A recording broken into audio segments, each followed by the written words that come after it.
Conversa de Classe, apresentado por Maíra Tangerino. Aqui, mentes únicas se encontram em conversas plurais. Sintonize-se para mergulhar em uma jornada única de aprendizado e descoberta. Olá, pessoal! Boas-vindas ao programa Conversa de Classe.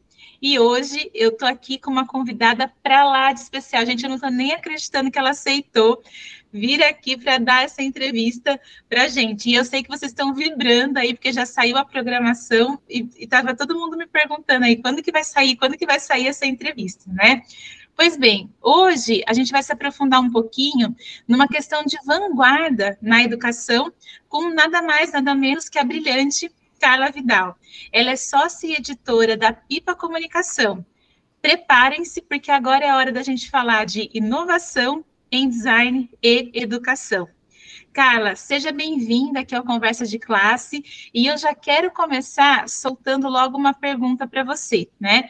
Eu gostaria de saber como é que as linhas do design, elas se entrelaçam à teia da educação e elas vão criando experiências que não apenas informam, mas experiências que também inspiram a inovação, que é um tema hoje tão buscado na aprendizagem. Joia, vamos lá. Primeiro eu queria agradecer, Maíra, o convite, dizer aí que podem me chamar para conversar sobre design, sobre educação, sobre comunicação, que eu vou para qualquer conversa, online, na mesa do bar, na universidade, pode me chamar, porque eu adoro falar sobre esses temas, e eu acho que é muito importante a gente conversar sobre isso, principalmente com os professores, né? E recentemente eu tenho conversado bastante com os alunos, porque é importante, né? Se a gente está dizendo que design contribui, comunicação contribui com a educação, é importante que os alunos saibam como também. A gente adapta um pouquinho essa linguagem, né? Para eles entenderem de uma forma mais acessível, mas é importante conversar com eles também. Nossa, a primeira pergunta já vem com uma rajada, né? Mas vamos lá. Eu sou uma grande defensora da conexão entre design e educação. E aí eu estendo isso mais um pouco para a criatividade, para a comunicação, porque eu sou formada em comunicação social rádio e TV pela Universidade Federal de Pernambuco. Esse curso nem existe mais assim com esse nome, né?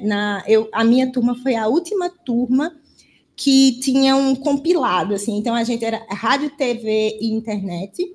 Então a gente via um pouco desse universo da comunicação para rádio, para TV. A gente tinha um pilar muito forte em cinema e estudos do cinema, e tinha outro pilar também muito forte nos estudos da internet, né? Que eu não vou nem falar o ano que é desse curso, né? Porque não vem ao caso, mas a internet ainda não não era o que é hoje em dia, mas a gente já estava estudando. Depois esse curso de rádio e TV se separou, né? Aí virou rádio, TV e internet, que aí entrou a internet, né, tomando tudo de forma mais pesada. Um curso de cinema foi estruturado lá na UFPE, né, mas eu tive a oportunidade de fazer o curso onde eu via tudo isso. Então, foi nesse curso, na Universidade Federal de Pernambuco, que eu comecei a entender como comunicação também contribuía, sabe? Comunicação, criatividade. Desde a adolescência eu sempre trabalhei com isso. Eu digo trabalhei hoje em dia, porque na época eu não sabia que eu estava trabalhando, né? Mas, enfim, eu sempre gostei muito de fotografar, eu sempre gostei muito de criar. Então, eu tinha uns processos criativos muito estruturados, e esses processos, eles me ajudaram muito na universidade também. Então, são esses os processos que eu acho que tem muito a contribuir para a educação, principalmente quando a gente está falando de inovação na educação. E aí eu friso que inovação não se trata de criar algo original, ou de fazer algo original, né? Se trata de criar algo novo. E esse algo novo, ele pode ser original também, né? Se bem que nesse mundo que a gente está, acho que não tem mais essa possibilidade, não é tão fácil. Mas se você incrementa alguma ideia que já existe, você já está inovando, né? Tem até um estilo de inovação que se chama inovação incremental, tem a inovação radical e tem a inovação disruptiva, né? São os 3 tipos de inovação aí. Então, você pode inovar acrescentando coisas, remixando coisas, né? E aí, esses fluxos, eles são muito importantes para a educação. Mas não é nem isso que eu acho mais interessante. O que eu acho mais interessante da contribuição do design para a educação é o lance da jornada mesmo, de criação de um projeto e de criação de um produto. E, muito especificamente, a parte do design, do pensamento de design, né, que aí a gente fala muito por aí, que é o design thinking. Eu prefiro falar pensamento de design, porque eu gosto mais de trazer mais para perto da gente. Se a gente tem, né, o termo, por que ficar insistindo nos termos em inglês? Então, acho que pensamento de design é uma boa. E a parte que é mais atrelada ao protótipo, ao teste, à experimentação. Eu acho que isso tem muito a ver com a educação. Principalmente quando a gente é forçado talvez não seja a palavra, mas a gente é levado a errar, né, e aprender com o erro, porque numa jornada de design, né, de construção de um projeto, de criação de um produto, antes de lançar o projeto para o mundo, a gente cria um protótipo, joga na mão das pessoas para as pessoas testarem, e a nossa função como designer é ficar lá observando para ver onde é que tem buraco para a gente preencher esses buracos e onde foi que a gente falhou para a gente corrigir essas falhas. Então, a gente mostra para os estudantes, para os alunos, que o erro não é uma coisa tão absurda assim, não é uma coisa ruim, não é na verdade, é a partir do erro que a gente aprende. A gente aprende mais errando do que acertando ou achando que está acertando, o que é pior ainda. Então, tem até uma máxima, né, na inovação, que é erre rápido, né, aquela coisa do errar rápido para consertar rápido e para lançar as coisas no mundo de uma forma mais rápida também. Então, essa é uma contribuição que eu acho que é muito importante para o design, do design para a educação. E tem muita gente estudando isso, Maíra, tem muita gente conectando design com a educação. Aqui na Pipa, né, que aí, como você falou, eu sou sócia aqui na Pipa Comunicação, que é uma editora, a gente publica muito livro, né, nessa interseção entre o design e a educação. Então, tem um livro bem legal, que é o livro do Alex e do Paulo. Eu estou até com eles aqui. Essa semana eu falei na Secretaria da Educação de Pernambuco sobre inovação, e aí eu levei os livros, eles estão todos aqui. Então, tem o livro do Paulo e do Alex, que é o Design de Experiências de Aprendizagem, e aí esse é um campo bem interessante, né, que uniu design e educação. Então, como é que você faz um processo de design para criar experiências de aprendizagem diferenciadas, inovadoras, criativas para os seus alunos? Então, os meninos se debruçaram, né, nos estudos de design e de design thinking, de pensamento de design, e escreveram esse livro, que é bem legal. Tem o Design Thinking para Educadores, que foi a Priscila que traduziu da obra publicada pelo Tim Brown, lá da IDEO. Tem o livro da Leila, que é Aprenda, Desaprenda e Reaprenda. Esse aqui é sensacional, não sai da minha mesa, vocês perceberam, né? Ele vai comigo para os eventos e tal. Qual é o grande mérito aqui do livro da Leila? A Leila, além de trazer essas contribuições do design para a educação, ela traçou meio que um histórico do design, né? O que é o design? Como surgiu? De onde veio? Para onde vai? E por que é que ele realmente tem contribuições? Então, é muito interessante, porque a gente tem uma ideia, às vezes, de que design é sobre deixar as coisas bonitas, né? E design não é sobre isso. É também, a parte da estética também está dentro da área do design, mas design é muito mais do que isso. É mais sobre resolver problemas, né, e sobre criar bons produtos e bons projetos para colocar no mundo, pensando sempre nas pessoas, considerando sempre o usuário. Então, esse livro da Leila traz um panorama da história do design, das áreas do design, que é bem interessante. Então, eu recomendo muito.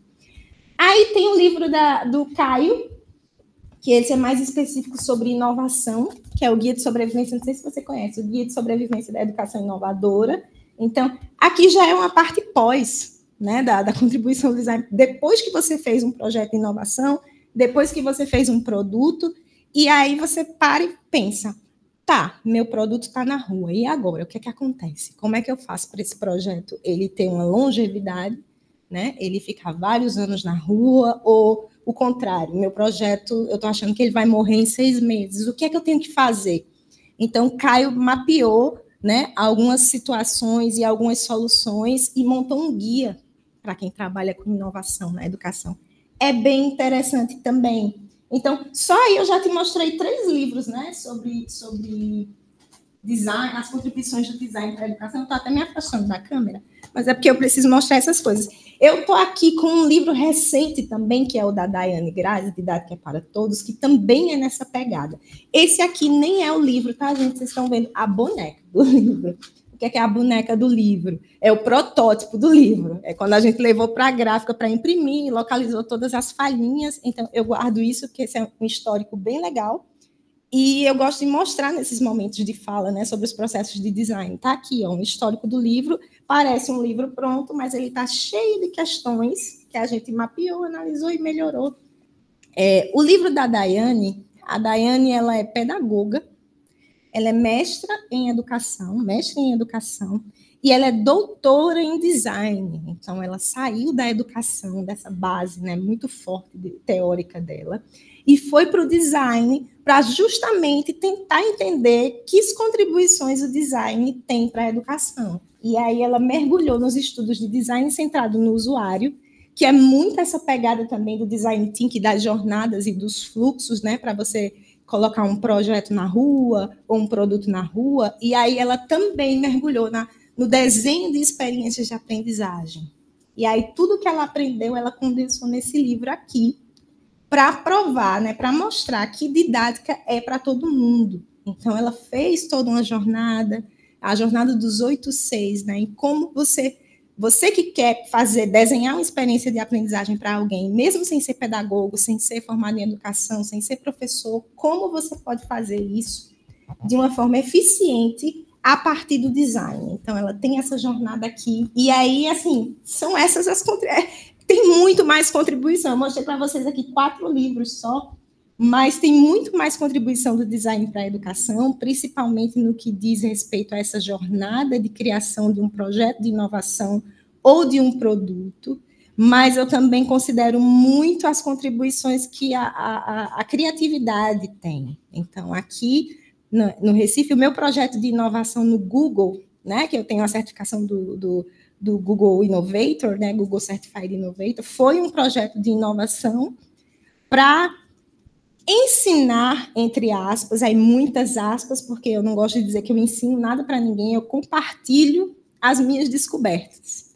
Compartilhar as suas descobertas é diferente de você querer impor alguma coisa para outra pessoa, né? Então, eu criei um programa para compartilhar tudo que eu aprendi sobre criatividade, design e inovação com os professores. Então, também é baseado nessas jornadas. Tudo isso são projetos de inovação. Os livros também eu considero projetos de inovação, porque são livros diferentes, são livros que a gente chama aqui de artefatos, né? São mais que uma leitura, são livros que têm instrumentos lá dentro, livros que a gente fez para as pessoas riscarem, para as pessoas usarem mesmo como um artefato, que também é uma coisa do design, né? Também é um elemento do design. Então, assim, as contribuições são infinitas e todo dia, posso dizer para você, Maíra, com toda certeza, que todo dia eu enxergo um ponto de conexão e uma contribuição diferente do design para a educação. Isso aí a gente ficaria falando, acho que umas 2 horas direto sobre isso.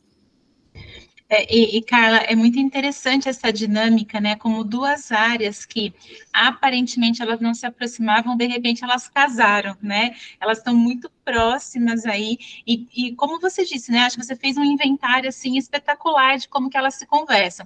E eu vou aproveitar esse momento, gente, para dizer que a Daiane, ela vai vir aqui também falar um pouquinho, viu, sobre o projeto dela, sobre o livro, e também sobre essa experiência que ela tem de casar aí, educação e design, né? Mas eu queria aproveitar, Carla, até para a gente trazer, né, ainda outras perspectivas sobre o tema. Quando a gente olha para o mundo de hoje, a gente entende que a informação visual ela entrou com tudo, né? Então a gente tem um mundo inundado aí pelas facilitações visual.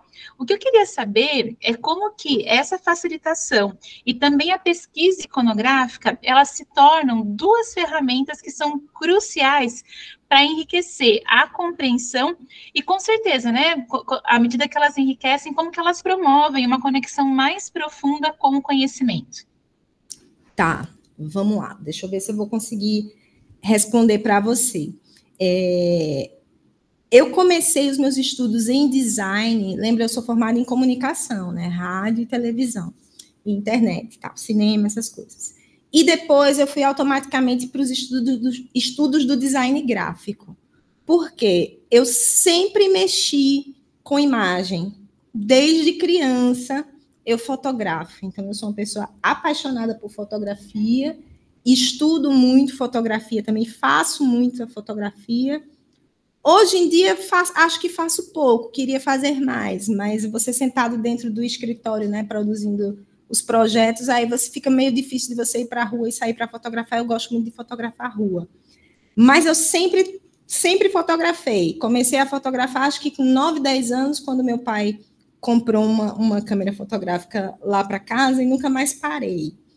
Outra coisa que eu faço muito, eu sempre fui apaixonada por colagem. Então, sabe aquela menina que pega, recorta as revistas, compra 2 revistas, recorta, aí cola a porta do quarto inteiro, faz uma colagem, a mãe fica louca. Sou eu sou essa pessoa. Tem aquelas agendas com aquelas colagens, né?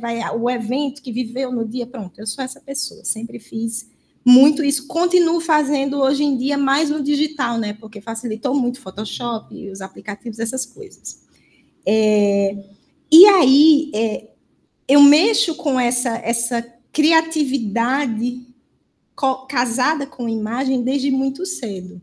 Só que eu não tinha muita base teórica do que era isso, né? O que é que significava isso? Que isso era uma forma de comunicar também, né? Isso era uma forma de você passar uma mensagem através de uma imagem, né? Tem até o ditado aí que uma imagem vale mais do que 1000 palavras. Eu acho que as duas coisas juntas valem mais, mas, enfim, tem o ditado, né? Eu acho que você casar o texto verbal com o não verbal é o perfeito para você conseguir comunicar direito a sua mensagem para as pessoas. E aí, com os estudos do design gráfico, né, e depois eu fui estudar outras coisas, como, por exemplo, letramento midiático, né, media literacy, ou o que a gente tá chamando hoje aqui no Brasil de educação midiática. Então, e estudei também muito pensamento visual. Aí você começa a entender que produzir imagens é mais, né, do que você juntar elementos. Então, eu juntava elementos na colagem, ficava tudo muito bonito. Mas, no fundo, eu queria passar uma mensagem, tinha alguma coisa ali. E aí eu acho que para a educação, e esse é o ponto primordial, né? E a educação midiática trata muito isso. Para você produzir imagem, para você fazer imagem, né? Você está construindo uma mensagem. Tem muito pensamento crítico envolvido, tem muito pensamento visual, tem muitas habilidades que você estimula quando você está... Eu estou olhando para cá porque eu estou olhando para você, mas eu vou tentar olhar para a câmera, né? Para falar com as pessoas. Essa coisa de você trabalhar com imagem, né, tem muita habilidade envolvida. Então, está aí um ponto importante, né, dos estudos da imagem, né, da pesquisa iconográfica, né, que são habilidades que você tem que construir para passar uma mensagem baseada no teu pensamento crítico. Então, eu gosto muito de falar sobre os memes, por exemplo. E aí, uma contribuição legal para a educação. Você só vai entender isso quando você passar a fazer, né, e você tiver a figura, né, de um mentor, de um professor, que vai te dizer o que é que está, quais os movimentos, né, cognitivos que estão acontecendo ali. Então, assim, todo mundo faz, meme, que é essa linguagem boba, né, essa coisa muito simples, muito simplória, muito pobre, tá? Senta no computador ou na tua agenda, sei lá, no teu caderno, e tenta fazer um meme sobre alguma coisa, para você ver. A primeira coisa que vai acontecer com você é que você vai travar. Porque não se faz um meme assim. Um meme, ele vem de uma bagagem, vem de um repertório, vem de uma mensagem que você quer passar. Geralmente é um pensamento crítico muito complexo que está ali, assim como são as charges, né, hoje em dia. E essa é uma pergunta que eu recebo muito, tá, Maíra? Essa semana mesmo me perguntaram isso, que é qual é a diferença entre a charge e o meme? E aí eu sempre digo, olha, Em termos cognitivos, não há muita diferença, porque ambos são exercício de pensamento crítico, né? É uma mensagem crítica, que a charge, às vezes, também tem o objetivo de fazer rir, mas não sempre. O meme sempre tem. Então, talvez essa seja a principal diferença. Uma das principais diferenças. A outra principal diferença é que a charge tem um compromisso com a estética, tem um certo compromisso com o traço, com a ilustração, e o meme não. O meme, ele nasceu na internet. Ele é feito da mão grande. Eu vou pegar o Homer Simpson ali, eu vou colocar ele assim. E isso é o que é o grande poder do meme. Ele não tem esse compromisso grande com a estética. Ele tem mais o compromisso com o remix, com a mensagem e com o objetivo de fazer rir. Então, tudo isso que eu estou te falando aqui são pensamentos e são teorias que estão relacionadas à produção de imagem. E hoje em dia, a internet... Hoje em dia tem mídia, vamos falar sobre mídia, né? Imagem é um tipo de mídia. E a gente está bombardeado com essas mídias o tempo todo. Então, é muito importante que a gente entenda esse cenário, que a gente está incluído, porque às vezes a gente está lá dentro tão alienado, tão no flow, que a gente não reflete sobre isso. E aí é por isso que eu acho tão importante também, por isso que eu entrei na comunidade de educação midiática, assim, sem pensar duas vezes, porque é comunicação, é a minha base de formação. Então, é muito importante você levar essa discussão também para dentro da sala de aula e dizer, olha, não se trata só de uma mensagem simples, não é só um meme para fazer rir, você tem que estimular o pensamento crítico. De onde veio esse meme? Quem são essas pessoas? Eu posso fazer isso? Eu posso usar? Ou, sei lá, às vezes a gente vê muito meme com bullying, né? Tem vários casos, inclusive pessoas que processaram e ganharam, com razão, né? Essa questão do meme. Então, tudo isso são discussões e são formas de pensar que estão atreladas a essa coisa da imagem e que a gente precisa discutir. E aí, na tua pergunta, tem a parte da pesquisa iconográfica, que é basicamente o meu trabalho diário aqui na Pipa, né, para fazer os produtos, os projetos, os cursos e os livros.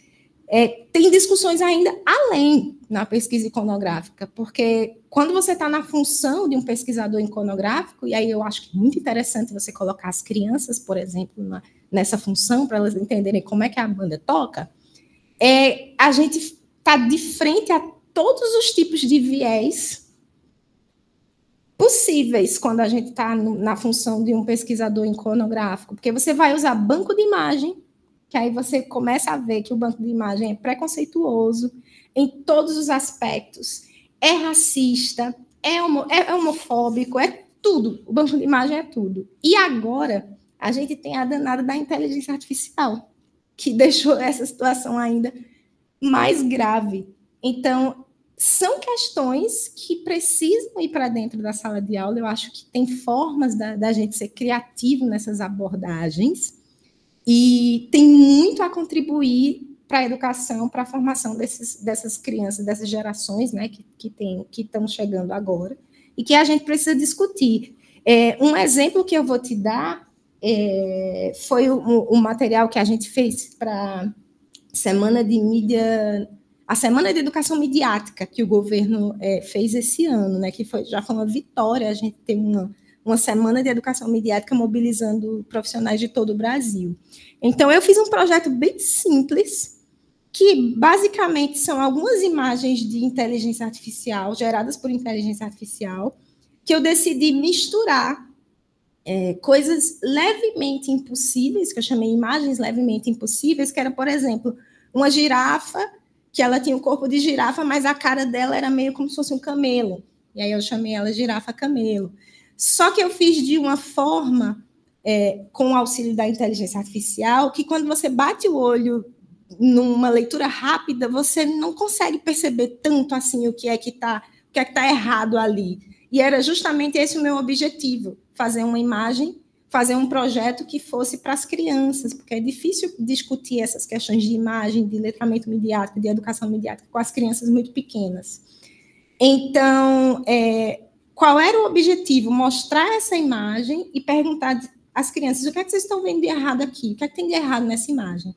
Porque aí eu estimulava elas a ler essa imagem mais de uma vez, que é uma coisa que a gente precisa estimular, não só nas crianças, como nos adultos, né? Porque quem não caiu na imagem do Papa lá com o casaco fashion, né? Só essa pessoa que não caiu que pode criticar, porque todo mundo caiu, eu caí, né?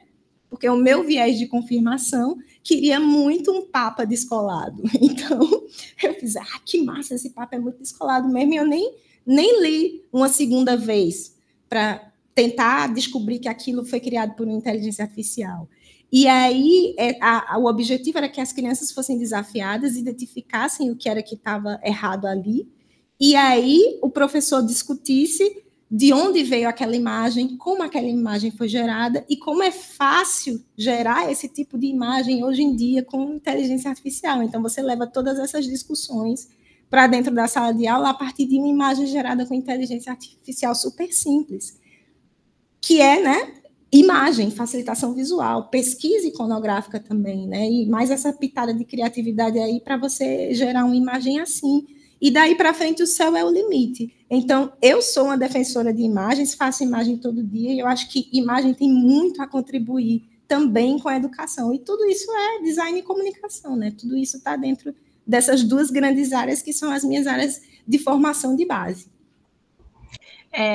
Carla, eu queria até te dizer, né, porque tem um ponto na sua fala, assim, que ele é espetacular, que muitas vezes nós temos professores que já estão inundados, né, já estão imersos aí nesse mundo, mas eu acho que não tem essa clareza que, óbvio, né, você fala do lugar do profissional da comunicação, do profissional do design, mas o professor também entender que quando você traz esses pontos de vista, eles acabam agregando para a prática dele dentro da sala de aula, porque ele também vai compreender melhor, né, da onde chega todos esses assuntos, da onde que vem todo esse questionamento quando a gente discute, por exemplo, uma imagem, né, eu conheço muitos professores que eles não têm clareza e eles me perguntam mesmo, mas é realmente importante a gente discutir isso? Tem sentido levar isso para a sala de aula? E acho que a sua fala vem confirmar, para a nossa audiência, né, para o pessoal que assiste a gente, qual que é a grande camada de reflexão que a gente pode trazer quando a gente está falando, né, de dois temas que aparentemente eles estão distantes, mas eles fazem parte da vida, né, eu não diria só da escola porque é da vida, né, a gente está inundado nisso pela vida. Tem mídia em tudo, Maíra. Tem mídia em tudo. E isso é uma coisa bem legal que o Educamídia, que o programa Educamídia aqui no Brasil trata, né, o tempo todo. Tem mídia em todo lugar. Se a gente está aqui, né, fazendo a live, fazendo a live não, a gravação, né, do podcast. Se você baixar a sua cabeça, aqui na minha frente eu tenho um teclado. No meu teclado tem uma marca gigantesca, marca é mídia. Não vamos falar sobre a marca, né, porque a marca não está nos patrocinando. Poderia, mas não está nos patrocinando. Aqui na minha roupa tem uma etiqueta. Essa etiqueta é mídia. Tudo é mídia. Então, é importante que a gente saiba. Eu falo muito das crianças, mas é importante a educação midiática para os adultos também, porque a gente esquece dessas coisas. A gente esquece que a nossa roupa, a nossa camiseta é uma mídia, está passando uma mensagem. Que tipo de mensagem é essa? A gente esquece de refletir. É normal também, é natural, porque a gente, quando está enfiado no meio de muita informação, a tendência é a gente se alienar mesmo. É normal. Mas é importante a gente trazer essas discussões, principalmente para dentro da sala de aula, para que a gente exercite essa forma de pensar mais crítica, né? E a gente construa, estimule a consciência, né? Uma consciência sobre esse lugar que a gente tem e a responsabilidade que a gente tem hoje, principalmente, nem tanto quanto leitor. Quanto leitor é muito importante, porque a gente lê muito rápido e tá muito doida a coisa. Mas como produtor de mídia, né? Porque a gente tem um celular hoje em dia, vários computadores, e a gente está produzindo essas mensagens. Então, a gente precisa entender o que é isso, o que é que a gente está produzindo, por quê, para quem. Então, todas essas discussões, elas vêm a partir de mídia. E aí, como no meu caso eu trabalho com imagem, tanto imagem estática como imagem em movimento, eu estou em contato com isso o tempo todo, então eu sei o que é que acontece por trás. As intenções, A gente fala muito, né, em educação de intencionalidade pedagógica. A intencionalidade da experiência de aprendizagem, do objeto de aprendizagem, do livro. Isso acontece também com as imagens, com os vídeos. Qual é a intenção por trás daquele vídeo? Qual é a intenção por trás daquela imagem, daquela colagem? Faço muita colagem para ilustrar os livros. Todas elas estão cheias de intenções. Hoje mesmo eu postei no LinkedIn uma colagem do livro, do Poemário da Fronteira. Ele está aqui também, não vou pegar não, daqui a pouco eu pego. Que é um livro sobre a região da fronteira, sobre o que tem na região da Tríplice Fronteira, lá que é Brasil, Argentina e Paraguai. Então, fala sobre vivências, sabores, as comidas, as memórias afetivas, tal. Então, eu postei no LinkedIn uma colagem que eu fiz sobre os sabores, sobre as comidas que se vendem na fronteira, né? E que as autoras tinham essas memórias da infância. Então, era uma menina sentada na frente de um prato. Esse prato tinha elementos da cultura lá da região, né, do Paraguai, da Argentina, tinha os tecidos, né, dos nandutis, que são uns elementos de bordado da região. Então, tudo isso tem uma intenção. Eu tive uma intenção, né? Aí tinha um coração, que ela estava sentada olhando para cima, que é para representar o afeto. Então, tudo isso são as intenções que tem numa simples colagem, uma só, de um livro que é todo ilustrado. Imagina o mundo, né? Com todas essas mídias que estão por aí. Então, isso é muito importante conversar sobre isso e levar para dentro da escola. Cara, olha, maravilhoso. Você deu uma aula aqui, ó, o coração tá cheio com a sua aula. Eu queria finalizar, eu acho até que você já respondeu um pouco dessa pergunta, né? Mas o que eu queria saber a gente está em tempos aí de inteligência artificial e a gente chama de generativa, né? Uhum. Essas que geram aí também informações, também mídia aí para a gente, né? Você já falou um pouquinho dessa perspectiva de como que a gente pode fundir a criatividade e as IAs, né? Para a gente trazer outras perspectivas aí para a educação. Você acha que tem mais camadas que você pode trazer sobre essas experiências de aprendizagem e como que elas vão inovar de fato aí a sala de aula? Olha, tem tanta camada nessa coisa de inteligência artificial que eu não sei nem por onde começar. Mas uma coisa que eu converso muito aqui no escritório com o Guto é que eu acho que os professores e a gente que está na todo mundo, na verdade, né? Porque tem pouca gente, vamos ser bem sinceros aqui, tem pouca gente com tempo suficiente para ir estudar e ler tudo o que está acontecendo e tudo que está sendo lançado sobre inteligência artificial hoje em dia, né? Que a gente vai colocar nessa bolha da inteligência artificial generativa porque é a que está dominando hoje em dia. Tem pouca gente com tempo. Eu estou estudando isso desde novembro do ano passado. Meu objetivo é esse mesmo, ajudar os professores, porque eu trabalho com os professores, e eu sei que eles não vão ter tempo de estudar e de ter contato com tudo isso. Mas eu tenho batido sempre na mesma tecla. É muito importante reservar algum tempinho para entender como essa danada funciona. E entender realmente o que é machine learning, o que é rede neural artificial. Porque é só você entendendo como essa coisa funciona, e hoje em dia tem muito curso legal, online, gratuito, o Google tem, a Microsoft tem, a OpenAI, que é a empresa do ChatGPT, também tem. Isso só os três maiores, mas tem uma série de outras empresas e instituições. No Coursera tem muita coisa, explicando tintim por tintim. Quando você entende isso, aí eu fui atrás estudar desde novembro do ano passado, aí a minha ficha caiu. Disse, então é assim.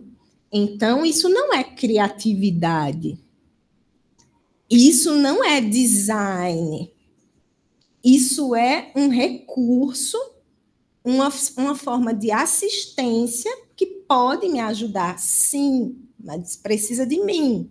Precisa da minha cabeça pensando ali, precisa também das minhas ideias, apesar de o ChatGPT, se você pedir para ele gerar uma lista de ideias, ele gera para você. mas precisa de uma ideia inicial, que foi a minha. Então, assim, é importante você conhecer isso para você entender que alguns conceitos que a gente tem hoje em dia, como, por exemplo, o conceito de autoria, né, vai dar uma bagunçada nisso, mas é importante você saber por que é que vai dar. E você só vai entender por que é que vai dar quando você sabe como é que esses algoritmos e esses códigos funcionam. Aí você entende, tá bagunçado por conta disso. Não, isso aí seria assunto para outra conversa. Eu tenho até uma fala sobre inteligência artificial que está no YouTube. Bota meu nome lá no YouTube, Carla Vidal com K, que tem umas conferências que eu participei de alguns eventos online, e aí tem uma fala, geralmente é o que eu desaprendi stalkeando a inteligência artificial, ou a IA erra, mas também acerta. Que é que eu não quero ser também só crítica, porque eu uso IA todo dia, e aí eu já até falei um exemplo aqui com vocês sobre as imagens levemente impossíveis, né, que é uma forma de levar a educação midiática para as crianças e para a escola, e funciona, ela é muito legal para isso, mas tem outras questões que também não adianta a gente ficar passando pano e dizer, que lindo, maravilhoso, porque não é bem assim. Então, acho que tem muita coisa para contribuir, mas também tem muita coisa que atrapalha, tem muitas narrativas envolvidas, e aí uma coisa que eu gosto de frisar também é que cuidado com essa coisa de que vai substituir o seu trabalho. Isso me parece mais um discurso assim muito empenhado para que a gente acredite, né? Que a gente vai ser substituído mesmo. Um projeto, digamos assim, está em curso mesmo, mas a gente precisa lembrar que quem é que faz os códigos da inteligência artificial? Somos nós, somos os humanos. Né? E a criatividade em si, ela ainda está muito atrelada a isso, porque a inteligência artificial, ela mapeia de uma forma muito mais rápida do que a gente, claro, né? Porque é um algoritmo.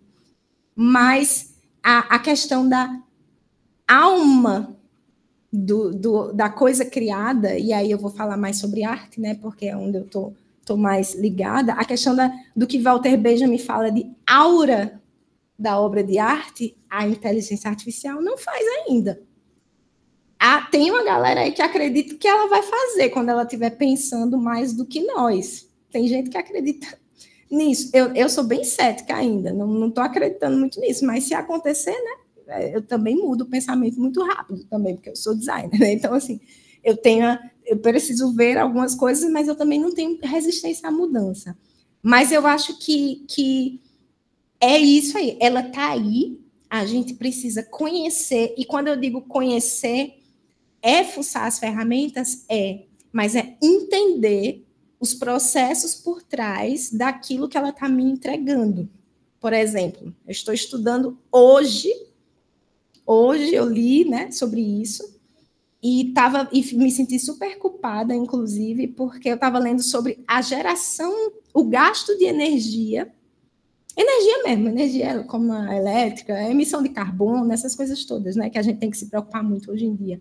O gasto de energia para você gerar uma imagem com inteligência artificial é o mesmo custo de dar uma carga no celular. E aí, eu que estou estudando há um ano, eu falei, gente, eu já consumi muita energia, porque a inteligência artificial não vai resolver de primeira, nem sempre, né? Quem já gerou, tá aí, vai concordar comigo. Você gera, ela vai fazer aquela loucura dela com 3 mãos, 3 pernas, até você refinar o seu prompt e você gera várias e várias vezes. Então, o consumo de você gerar, o consumo em servidor, né, é uma carga num celular. Isso é só um elemento que eu vou trazer para vocês. Então, tem muita coisa ainda que a gente precisa trazer para a pauta, conversar, e eu acredito que a gente só vai conseguir avançar com isso quando a gente começar a fazer essas discussões em comunidade mesmo.